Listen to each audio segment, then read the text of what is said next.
साझेदारी संलेख या करार, उसका आशय हम लोग देखते हैं। फिर हम लोग साझेदारी संलेख की परिभाषा देखेंगे।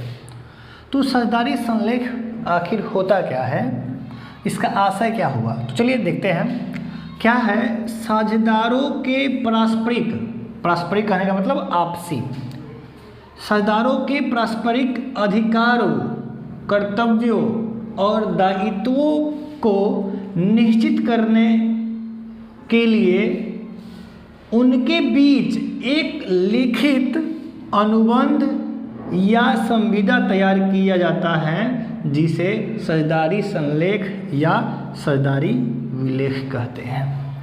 चलिए ध्यान से समझिए, यहाँ पे क्या है, साझेदारों के पारस्परिक यानी साझेदारों के जो आपसी अधिकार होंगे। अधिकार हम आपको पढ़ा चुके हैं पिछले वीडियो में, तो अधिकार, कर्तव्य, क्या क्या कर्तव्य होता है ये भी पढ़ा चुके हैं, और दायित्व को निश्चित करने के लिए कि एक साझेदार दूसरे साझेदार से विवाद कोई बात पे ना हो जाए, इसलिए पहले से ही हम लोग क्या करते हैं, सभी का अधिकार क्या क्या होगा, कर्तव्य क्या क्या होगा, वह दायित्व क्या क्या होगा, ये पहले से हम लोग क्या करते हैं, निश्चित कर देते हैं।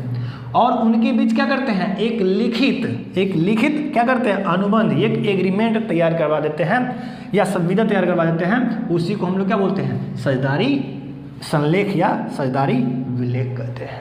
ठीक है, आई होप समझ गए होंगे। तो चलिए अगले का टॉपिक पे चलते हैं, साझेदारी संलेख की परिभाषा की बात करते हैं। तो यहाँ पे क्या है, साझेदारी संलेख एक लिखित, साझेदारी संलेख हमेशा लिखित होगा। यहाँ पे बच्चों कुछ कंडीशन में कंफ्यूज आ जाते हैं कि क्वेश्चन क्या पूछता है, साझेदारी संलेख हो सकता है लिखित मौखिक, तो यहाँ पे हमेशा याद रखिएगा लिखित संविदा तैयार किया जाता है। ठीक है, और यहाँ पे बात जब आता है किस चीज़ का, साझेदारी संलेख पंजीकृत हो सकता है या अपंजीकृत हो सकता है, तो याद रखिएगा साझेदारी संलेख पंजीकृत भी हो सकता है और अपंजीकृत भी हो सकता है। तो चलिए फिर से देखते हैं, क्या साझेदारी संलेख एक लिखित, पंजीकृत या अपंजीकृत समझौता प्रलेख है।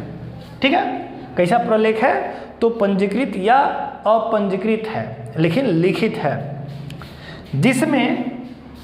जिसमें साझेदारों के पारस्परिक अधिकारों, कर्तव्यों, दायित्वों और व्यवसाय के उद्देश्यों, साझेदारों द्वारा लगाई गई पूंजी आदि का क्या होता है, उल्लेख होता है।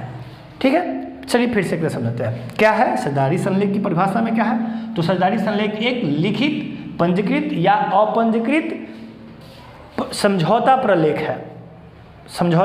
प्रलेख है, जिसमें क्या होता है, साझेदारों के पारस्परिक अधिकार लिखा हुआ रहता है, कर्तव्य लिखा रहता है, दायित्व लिखा रहता है, और व्यवसाय के क्या उद्देश्य हैं वो भी लिखा हुआ रहता है, और साझेदार कितना पूंजी लगाया हुआ है ये भी सबका उल्लेख उसमें रहता है। ठीक है, तो आई होप आप साझेदारी संलेख की परिभाषा समझ गए होंगे। तो चलिए चलते हैं नेक्स्ट टॉपिक पे, हमारे साझेदारी संलेख की विषय वस्तु क्या होती है। तो चलिए साझेदारी संलेख की विषय वस्तु को हम लोग देख लेते हैं। तो साझेदारी संलेख में निम्न बातें शामिल रहती हैं। क्या, पहला देखिए क्या क्या शामिल रहती है, तो फर्म का नाम और क्या पता, जहाँ पे फर्म है आपका पार्टनरशिप का, जहाँ पे ऑफिस होगी उसका नाम और पता आपको क्या करना होगा, साझेदारी संलेख में लिखना होता है। और इसका मुख्य व्यवसाय क्या है, आप जो व्यवसाय करते हैं उसका नेचर आपको इसमें लिखना होगा कि हम व्यापार करते हैं या प्रोडक्शन करते हैं, ये आपको लिखना होगा। आगे क्या है, सभी साझेदारों के नाम और पते होते हैं। जितना भी साझेदार रहेगा उसका नाम और पता रहेगा और उसका डॉक्यूमेंट भी उसमें अटैच रहेगा। प्रत्येक साझेदार द्वारा विनियोजित पूंजी की राशि भी रहेगी। विनियोजित पूंजी का मतलब जितना वो पूंजी व्यवसाय में लगाया हुआ है।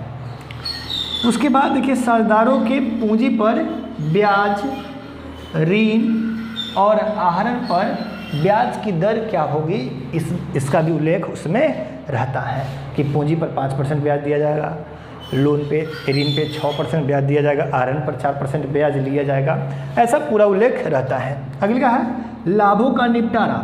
लाभों को किस अनुपात में बांटेंगे, इसका भी जिक्र उसमें किया हुआ रहता है। विशेष रूप से लाभ हानि का विभाजन का तरीका। अनुपात साझेदारों की अगला है, साझेदारों को दिए जाने वाले वेतन, कमीशन आदि के संबंध में शर्तें भी होते हैं, उसके बारे में भी क्या होती है, चर्चा होती है और बहुत सारे चर्चा होती है। तो आप ये मुख्य जो है 6 आप इसको याद रखिएगा। तो चलिए अब मिलेंगे नेक्स्ट वीडियो में। अगर मेरा वीडियो आपको पसंद आया और ऐसा ही वीडियो आप मतलब पढ़ना चाहते हैं, देखना चाहते हैं, तो हमारे चैनल को सब्सक्राइब कीजिए, लाइक कीजिए और कमेंट कीजिए आपको यह वीडियो कैसा लगा। जय हिंद।